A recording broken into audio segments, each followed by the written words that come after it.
ഒരു കോടി ദിവാകരൻ ഉദിക്കുന്നത് പോലെ അനുഭവപ്പെട്ട ഗുരുവാണ് സമാധി അവസ്ഥയിൽ. ആയതിനാൽ ഗുരുവിന്റെ പല തട്ടങ്ങളിലും സമാധി അനുഭവിച്ചു. 21-ാമത്തെ വയസ്സിൽ ഗുരുവിന് ശ്രീകൃഷ്ണ ദർശനം ഉണ്ടായപ്പോൾ മുതൽ ഗുരു പല തലങ്ങളിലും സമാധിയുടെ തട്ടി പെരുക്കിയാണ് ഈ ലെവലിൽ എത്തിയത്. ഈ ലെവൽ എന്ന് പറഞ്ഞാൽ സാധാരണ നമ്മളുടെ ഋഷിവര്യന്മാർക്ക് കിട്ടുന്ന ഒരു അവസ്ഥയല്ല. ഒരു മഹാഗുരുവായ നമ്മുടെ ഗുരുവിന് കിട്ടിയിരിക്കുന്നത് ഇത് മഹാസമാധിയാണ്. ഈ സമാധിയും തമ്മിലുള്ള വ്യത്യാസമാണ് ഞാനിപ്പോൾ ആദ്യമായിട്ട് പറയാൻ വരുന്നത്. 72-ാമത്തെ വയസ്സിൽ തന്റെ ഭൗതിക ശരീരം ഉപേക്ഷിച്ച് പരബ്രഹ്മമായി തീർന്നു. അതിനുശേഷം 98 വർഷമായി. 72 എന്നുള്ള ഒരു നമ്പർ തന്നെ ഗുരുവിനെ സംബന്ധിച്ച് 7 × 2 9. 9 എന്ന സംഖ്യ ഒരു ബ്രഹ്മസംഖ്യയാണ്. ഇത് എല്ലാ വേദ പുസ്തകങ്ങളിലും ഇതിന് വേദസംഖ്യ എന്നാണ് പറയുന്നത്. അപ്പൊ ഗുരുവിന്റെ ഈ വയസ്സ് തന്നെ ഒരു പരബ്രഹ്മത്തിന്റെ നമ്പരായി നമുക്ക് കാണാം. ഗുരു ശിവഗിരിയിൽ സ്ഥാപിച്ച അല്ലെങ്കിൽ ഗുരുവിന്റെ സമാധി മണ്ഡപം ഉണ്ടാക്കിയിരിക്കുന്നത് ഒരു വൃത്താകൃതിയിലാണ്. അതും 360 ഡിഗ്രിയാണ്. അതും 6 3 9 ഈ ലെവലിലും ഗുരു 9 അടങ്ങുന്നുണ്ട്. ഈ വൃത്താകൃതിയിൽ ഉണ്ടാക്കിയിരിക്കുന്ന സമാധി മണ്ഡപത്തിന്റെ പ്രാധാന്യം എന്ന് പറഞ്ഞു കഴിഞ്ഞാൽ 360 ഡിഗ്രി ഒരിടത്തുനിന്ന് തുടങ്ങി ആ സ്ഥാനത്ത് തന്നെ അവസാനിക്കുന്നു. അതിനിടയ്ക്ക് ഒരു തുടക്കമോ അവസാനമോ ഇല്ല. അത് കണ്ടിന്യൂ ചെയ്ത് നിൽക്കുന്ന ഒരു ശക്തിയാണ്. നമ്മളുടെ ഗുരുവും അതുതന്നെയാണ്. കണ്ടിന്യൂ ചെയ്ത് ഗുരു തന്റെ ശരീരം വെടിഞ്ഞ് പരബ്രഹ്മമായി എങ്ങനെ തീർന്നു? കുട്ടിയമ്മയുടെയും മാടരാശാന്റെയും മകനായി ചെമ്പഴന്തിയിൽ നാരായണൻ ജനിച്ചു. ആ നാരായണൻ പിന്നെ നാണുവായി. പിന്നെ നാണു ചട്ടമ്പിയായി. നാണു ചട്ടമ്പി നാണു ആശാനായി. നാണു ആശാൻ നാണു സ്വാമിയായി. പിന്നീട് നാണു ഗുരുവായി, നാരായണ ഗുരുവായി. അതിനുശേഷമാണ് പരബ്രഹ്മമായി പ്രപഞ്ചത്തിലേക്ക് അലിഞ്ഞു ചേർന്നത്. എന്താണ് ബ്രഹ്മം? ഇപ്പോഴോ ഇമാനി ഭൂതാനി ജായന്തി ഏന ജാതേനി ജീവന്തി തത് പ്രയന്തവി സംവിധന്തി തത് ജിജ്ഞാസസ്വ തത് ബ്രഹ്മേതി. ഏതിനെയാണോ ജനിപ്പിക്കാൻ കഴിവുള്ളതും അതിനെ നിലനിർത്താൻ കഴിവുള്ളതും അതിനെ അലിയിക്കാൻ ലയിച്ച് ചേർക്കാൻ കഴിവുള്ളതുമായ ശക്തി ഏതാണോ അതാണ് ബ്രഹ്മം. ആ ബ്രഹ്മമാണ് ഗുരു. ഒരു ദേവതയല്ല. ദേവൻ എന്ന ആളുകൾ ഗുരുവിനെ വിളിച്ചത് തന്നെ ഗുരുവിനോട് ചെയ്ത ഒരു പോരായ്മ തന്നെയാണ്.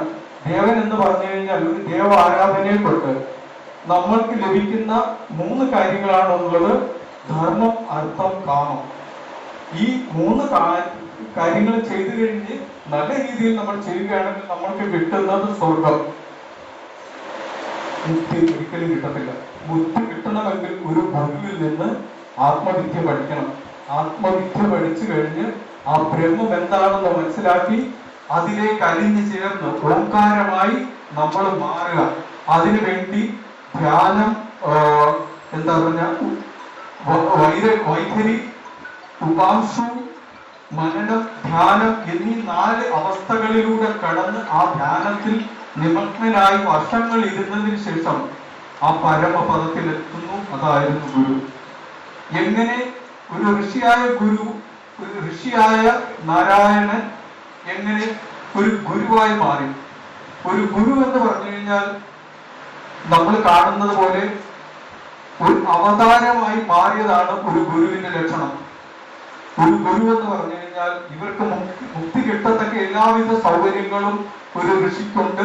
അതിലൂടെ മുക്തി നേടാം. പക്ഷെ പരമപദം പ്രാപിച്ച ഗുരു നമ്മളുടെയൊക്കെ കഷ്ടതയെ കണ്ട് മേളിൽ നിന്ന് താഴോട്ട് ഇറങ്ങി വരികയായിരുന്നു. എല്ലാ എന്താ പറഞ്ഞ അവതാരങ്ങൾ ചെയ്യുന്നത് മേളിൽ നിന്ന് വരുന്നു എന്നാണ് പറയുന്നത്. ശ്രീനാരായണ ഗുരു മേളിൽ നിന്ന് താഴോട്ട് ഇറങ്ങി വന്ന ഒരു ഗുരുവിന്റെ കർത്തവ്യം നിർവഹിച്ച് തന്റെ ശരീരം മായാ പ്രപഞ്ചത്തിൽ ഉപയോഗിച്ചു കൊണ്ട് നടന്ന ഗുരുവിന് മുക്തി കിട്ടുന്നതിന് മുമ്പ് ഗുരു വെറും ഒരു അതായത് ഇപ്പൊ പറഞ്ഞു വരുന്നത് മുമ്പ് ഗുരു ഒത്തിരി അത്ഭുതങ്ങൾ കാണിച്ചു. ഒരു അത്ഭുത വിദ്യയായിട്ട് വന്ന ഒരു ആളിനെ ഗുരു ആശ്രമത്തിൽ നിന്ന് ഓടിക്കുകയായിരുന്നു. കാരണം ഒരു അത്ഭുത വിദ്യ നടത്തുക എന്നുള്ളത് ഗുരുവിനെ പോലെയുള്ളവരെ സംബന്ധിച്ച് ഒന്നുമല്ല. ആ ലെവലെല്ലാം കഴിഞ്ഞതിന് ശേഷം കിട്ടുന്ന മുക്തിയാണിത്. ഇത് ഗുരു നേടി എന്നുള്ളത് കൊണ്ട് ഈ പരമപദം ബ്രഹ്മമായി തീർന്ന ഒരു ശക്തിയെ നമ്മൾ ഇപ്പോഴും ആവാഹിച്ചു പ്രതിഷ്ഠിക്കുന്നു. ഇതൊക്കെ ഒരു ബ്രഹ്മവിദ്യ പഠിക്കുന്നവർക്ക് വ്യക്തമായി മനസ്സിലാക്കാവുന്ന കാര്യങ്ങളേ ഉള്ളൂ. ഇതെല്ലാം നമ്മൾ ആവാഹിച്ചു പ്രതിഷ്ഠിച്ചു എന്നൊക്കെ പറയുന്നുണ്ടെങ്കിലും നമ്മൾ അതിലൊന്നും സത്യം കാണരുത്. പരമപദമായ ഗുരു നമ്മളുടെ എല്ലാവരുടെയും ഹൃദയത്തിൽ ഇരിക്കുകയാണ്. ആ ഹൃദയത്തിലായി ഗുരു ഇരുന്ന് വിളങ്ങുകയാണ്. നമ്മൾ ഈ പ്രതിമകളും കണ്ണാടികളും ഫോട്ടോകളും എല്ലാം ഗുരു തന്നിട്ട് പോയത് ആ ഗുരുവിടെ തിരിച്ചറിയുക എന്നുള്ളതാണ്. ശ്രീനാരായണ ഗുരുവിന്റെ പഞ്ചലോക വിഗ്രഹം അതുപോലെ ഇരിക്കുന്നതായിട്ട് നമുക്ക് തോന്നുന്നു ഗുരു. അപ്പൊ നമ്മൾ എത്ര അടുക്കുന്നു അതാണ് നമ്മൾ മനസ്സിലാക്കേണ്ടത്. ആ ഗുരുവിനെ നമുക്ക് കാണാൻ കഷ്ടത കുറയുന്നു. ഒരു ഫോട്ടോ കാണുന്നു, നമ്മൾ ആ ഫോട്ടോയിൽ വന്നിക്കുന്നു എന്ന് പറഞ്ഞാൽ നമ്മൾ ആ ഗുരുവിനോട് അടുക്കുകയാണ്. അതിന്റെ ആ ലെവലുകളുടെ വ്യത്യാസങ്ങൾ പഞ്ചലോകത്തിൽ വരെ എത്തി നിൽക്കുമ്പോഴും നമ്മളുടെ ഗുരു നമ്മളുടെ ഉള്ളിലിരിക്കുന്ന ഈശ്വരനാണ്. ഈശ്വര ശക്തി എല്ലാ മനുഷ്യരും ഉണ്ട്. ഈ ശക്തിയാണ് ഈ പ്രപഞ്ചം ചലിപ്പിക്കുന്നത്. നമ്മൾ കണ്ണടച്ചുറങ്ങുന്ന സമയത്ത് നമ്മളുടെ ആത്മാവ് മാറി നിന്ന് കാണുകയാണ്.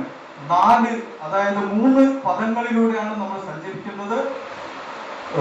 അതിൽ ജാഗ്രത്, സ്വപ്നം, സുഷുപ്തി. ഇതിനു ശേഷം വരുന്നതാണ് നമ്മൾക്ക് കിട്ടുന്ന മുക്തി കിട്ടാൻ ഉള്ള ചതുർത്ഥം എന്ന് പറയുന്നത്. ഈ ചതുർത്ഥമാണ് നമ്മൾ ഈ 3 ലെവലിലും ഞാൻ എന്ന് പറയുന്നത് നമ്മളുടെ ഉള്ളിലിരുന്ന് കാട്ടിക്കൊണ്ടിരിക്കുന്നത്. ഈ ഞാൻ എപ്പോഴും നിലനിൽക്കുന്നു. നമ്മൾ ജാഗ്രതയിൽ കാണുന്ന കാര്യങ്ങൾ ഒന്നും നമ്മൾ സ്വപ്നത്തിൽ ഓർക്കുന്നില്ല. സ്വപ്നത്തിൽ കാണുന്ന കാര്യങ്ങളൊന്നും നമ്മൾ ജാഗ്രതയിൽ ഓർക്കുന്നില്ല. അതിനാൽ ഇത് 3 ഓർത്തിരിക്കുന്നത് നമ്മൾ ജാഗ്രതയിൽ ഗാഠനിദ്രയിൽ കിടന്നുറങ്ങിയതിനു ശേഷം എഴുന്നേറ്റ് കഴിഞ്ഞ് നമ്മൾ പറയുന്നു സുഖമായി ഉറങ്ങി. ഇത് കണ്ടു നിൽക്കുന്ന ആരാണെന്ന് നമ്മൾ തിരിച്ചറിയണം. ഇത് കണ്ടു നിൽക്കുന്നത് നമ്മളുടെ ഞാനാണ്. അതാണ് നമ്മുടെ ആത്മാവ്. ഈ ആത്മാവാണ് ഈ പരബ്രഹ്മം. ഈ പ്രപഞ്ചവുമായി നമ്മളെ ബന്ധപ്പെടുത്തിയിരിക്കുന്ന ഈ ആത്മാവാണ്. നമ്മൾ പഞ്ചഭൂതങ്ങൾ നിറഞ്ഞ ഈ മായയുടെ ഒരു ഭാഗമാണ്. നമ്മളുടെ ശരീരം എന്ന് പറയുന്നത് പഞ്ചഭൂതങ്ങളാൽ നിർമ്മിക്കപ്പെട്ട ഒരു ശരീരമാണ്. ഈ ശരീരം എങ്ങനെ പ്രപഞ്ചവുമായി ബന്ധപ്പെട്ടിരിക്കുന്നു എന്നുകൂടി ഞാനൊന്ന് പറയാം. ഈ ശരീരത്തിൽ നമ്മളിൽ കാണുന്ന ശരീരം, ബോഡി എന്ന് പറയുന്ന ഭാഗം ഭൂമിയാണ്. നമ്മളുടെ ഹൃദയാകാശമാണ് ആകാശം. നമ്മളുടെ ശ്വാസോച്ഛ്വാസമാണ് വായു. നമ്മളിലെ ജനമാണ് മനസ്സ്.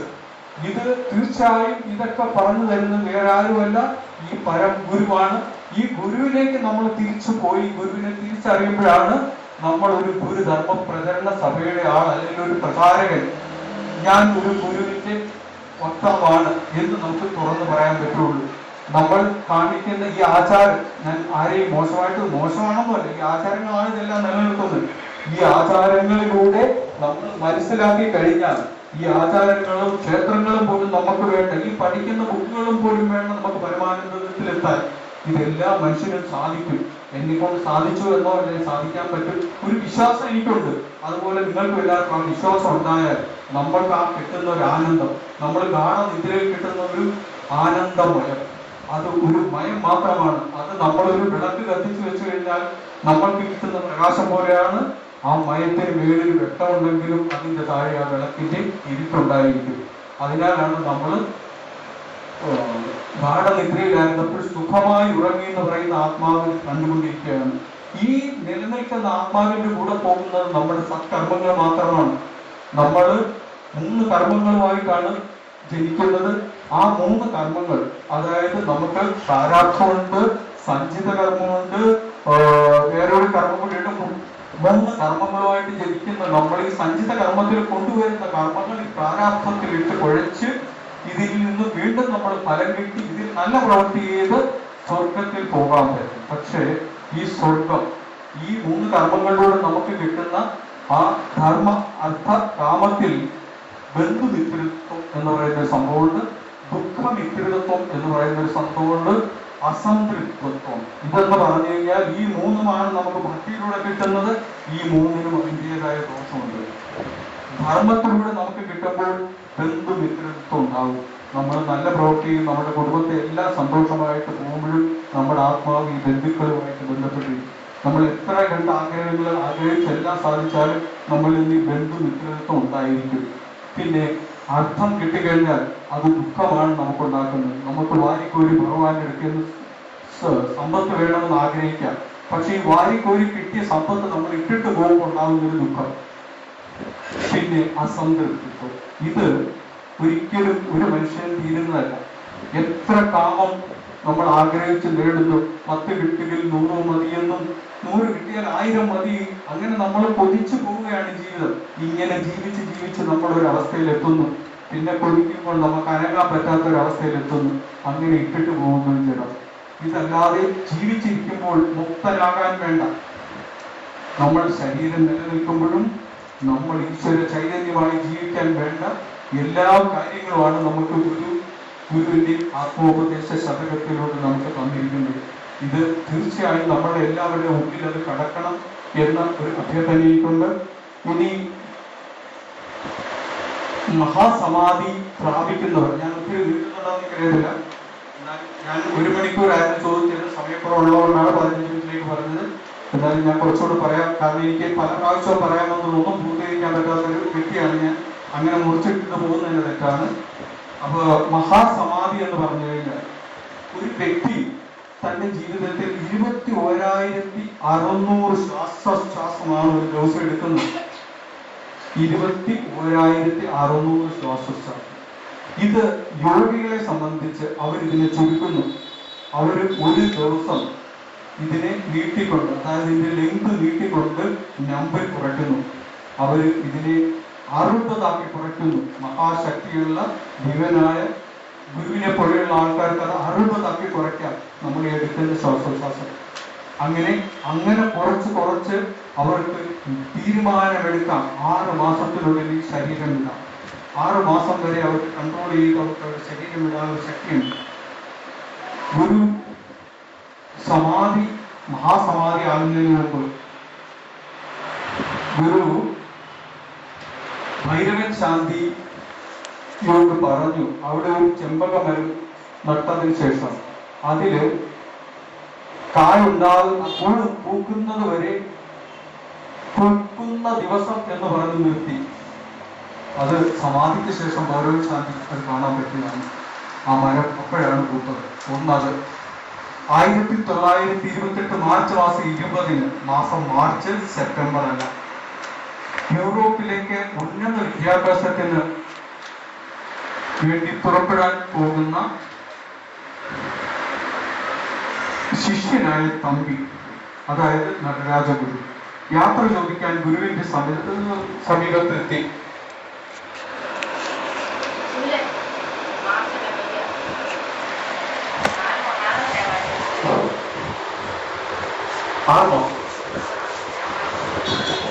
മാർച്ച് 20.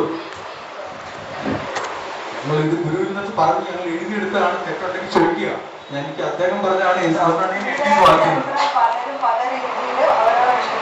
അല്ല, ഞാൻ ഈ പറയുന്ന അദ്ദേഹത്തിന്റെ അച്ഛൻ ഗുരുവിനെ പഠിപ്പിച്ച ഗുരുവിന്റെ അനന്തരക്കാരൻ പഠിപ്പിച്ച ഒരാളാണ്. അത്രയും അദ്ദേഹം ബുക്ക് വരെ എഴുതിയിട്ടുള്ള ആളാണ് ഗുരുവിനെ പറ്റി വളരെ ശ്രദ്ധേയമായ രീതിയിൽ.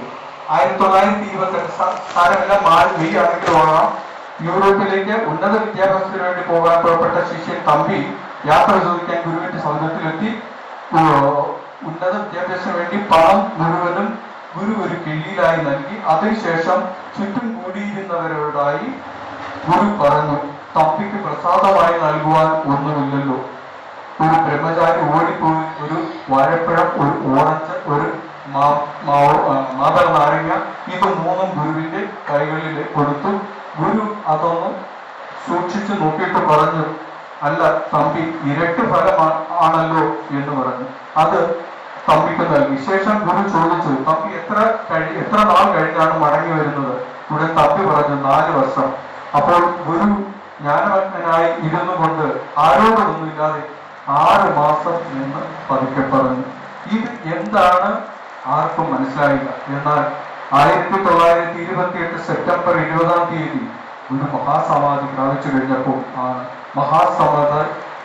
മഹാസമാധിയുടെ സന്ദേശത്തിലൂടെ കത്ത് സന്ദേശത്തിലൂടെ അറിഞ്ഞ് തമ്പിയും മറ്റുള്ളവരും മാർച്ച് 20 പറഞ്ഞ പൊരുൾ അറിഞ്ഞത്. ഇതോടൊപ്പം തമ്പി യൂറോപ്പിലെ യൂണിവേഴ്സിറ്റിയിൽ നിന്നും ട്രിപ്പിൾ ഡിലൈറ്റ് ബിരുദം, ഡോക്ടറേറ്റ് ബിരുദം നേടി. ഈ ട്രിപ്പിൾ ബിരുദം നേടിയപ്പോഴാണ് ഗുരു ഇരട്ടി മധുരമാണല്ലോ എന്ന് പറഞ്ഞു കൊടുത്ത കഴിവുകളെ പറ്റിയും മനസ്സിലായത്. അപ്പൊ ഞാൻ ഇത്രയും പറയാൻ കാരണം, ഗുരുവുമായി അടുത്തിരുന്ന, അതായത് ഒരു ശ്ലോകം ഞാൻ ചൊല്ലിയതിനു ശേഷം ഞാൻ ഇത്രയും പറഞ്ഞത് ഞാൻ നിർത്തുകയാണ്. അത് കാരണം ഗുരു മരണ സമയത്ത് കരയരുതെന്ന് വരെ പറഞ്ഞിട്ടുണ്ട്. ഗുരു മരണമെന്ന് ഗുരുവിന് ഞാൻ പറയുന്നില്ല, സമാധി ആകുന്ന സമയത്ത് മുമ്പായിട്ട് അവിടെ ഉണ്ടായിരുന്ന എല്ലാവരും ഭക്ഷണം വയറ് നിറച്ച് കഴിച്ച് സംതൃപ്തരായിരിക്കണം. ആരും വ്രതം എടുക്കാൻ ഗുരു പറഞ്ഞിട്ടില്ല, കറുത്ത പൊടി വെക്കാൻ പറഞ്ഞിട്ടില്ല. ഇതെല്ലാം നമ്മൾ ചെയ്യുന്നത് ഒരു സത്യത്തിൽ ഒരു ഗുരു നിന്നയായിട്ട് മാത്രമേ കാണാൻ പറ്റുള്ളൂ. നമ്മൾ ആരും ദുഃഖിക്കുന്ന ഒരു കാര്യമുള്ളതല്ല. പരബ്രഹ്മമായി മാറിയ നമ്മുടെ ഗുരുവിന്റെ ഒരിക്കലും ജനനവും മരണവും ഇല്ല എന്ന് പറഞ്ഞ ഗുരുവിന്റെ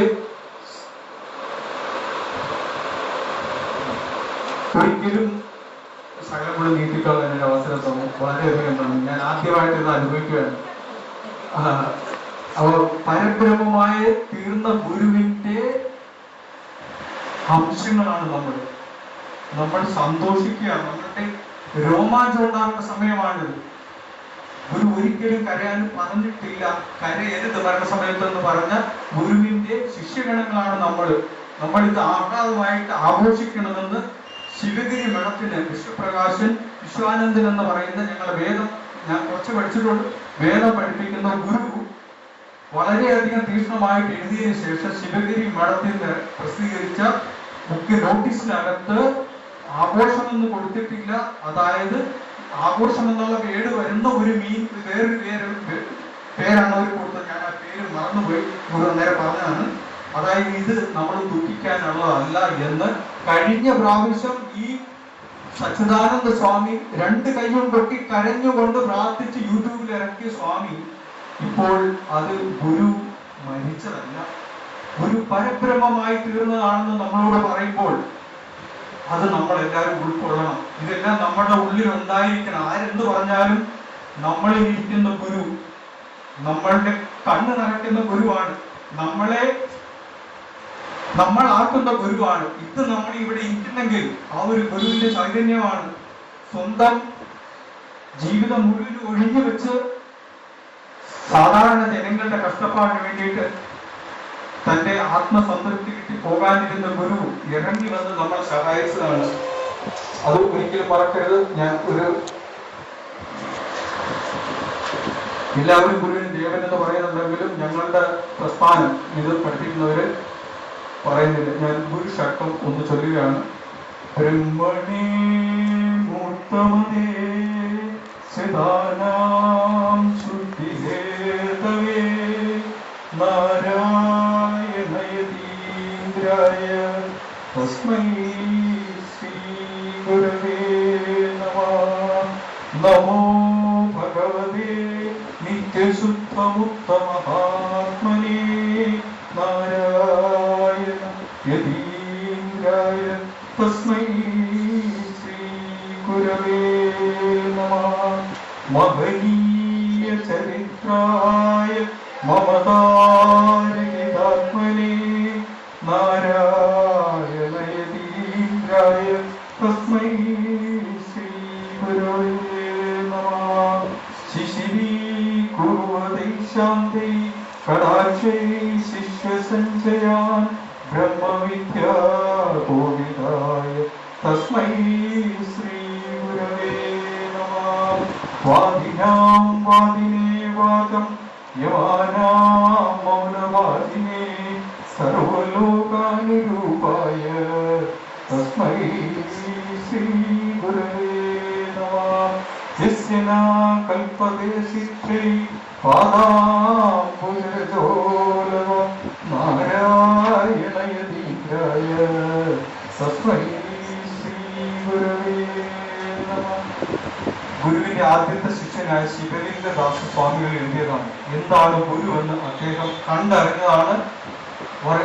നമ്മുടെ അരുവിപ്പുറം പ്രതിഷ്ഠയ്ക്ക് സാക്ഷിയായി നിന്ന ഗുരുവിന്റെ ആദ്യത്തെ ശിഷ്യൻ. അതായത് മൂർത്തിമതിയാണ്, ബ്രഹ്മമായ മൂർത്തിയാണിത്.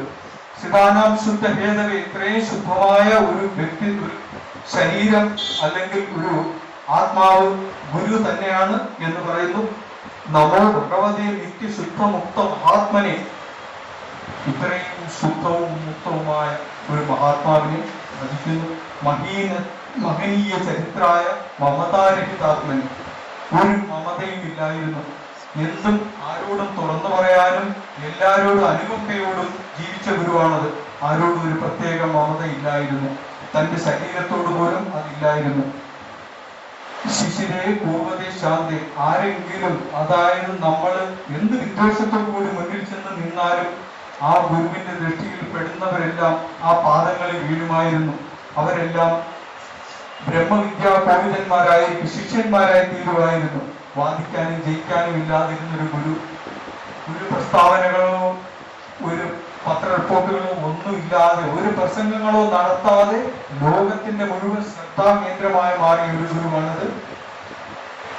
ഇത്രയും പാദാംബുജരജോലവ നാരായണ യതീന്ദ്രായ തസ്മൈ ശ്രീ ഗുരവേ നമഃ. ഇനി ഞാൻ ഒരു ഗുരു എന്താണെന്നോടുകൂടി ഞാൻ പലർക്കും പറയാനിരിക്കുന്നതാണ്. ഗുരു ബ്രഹ്മ, ഗുരു വിഷ്ണു, ഗുരു ദേവോ മഹേശ്വര, ഗുരു സാക്ഷാത് പരബ്രഹ്മ തസ്മൈ ശ്രീ ഗുരവേ നമഃ. അഖണ്ഡ മണ്ഡലാകാരം വ്യാപ്തം യേന ചരാചരം തത്പദം ദർശിതം യേന തസ്മൈ ശ്രീ ഗുരവേ നമഃ. അജ്ഞാന തിമിരാന്തസ്യ ജ്ഞാനാഞ്ജന ശിലാഖയ ചക്ഷുരും മീലിതം യേന തസ്മൈ ശ്രീ ഗുരവേ നമഃ. അജ്ഞാനികളായ ആളുകൾക്ക് ഒരു കണ്ണെഴുതി കൊടുക്കുന്നത് പോലെ അവരിലേക്ക് അറിവ് പകർന്നു കൊടുക്കുന്ന ഒരു ഗുരു. സ്ഥാവരം ജഗമം വ്യാപ്തം യേന കൃഷ്ണനം സചരാചരം തത്പദം ദർശിതം യേന തസ്മൈ ശ്രീ ഗുരവേ നമഃ.